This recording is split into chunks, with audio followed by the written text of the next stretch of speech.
an gcóir sa scoil. Isteas an scoil a thuúil sé uair, agus hí sé síos ar stól.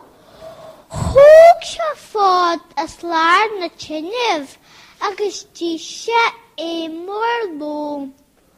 Dóid sé dúas buidéal. Hatan sé leir sin loi. Thuir sé pípa crin na bhéal, agus héis sé éige bia.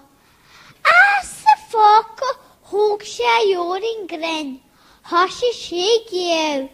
Run sé dó sa duine sin agus a migil thuas an air. A gála maithe darastá, híl sé ar súlaháin. Na ionta náitin scoilir sé, a barlón bé sa fart.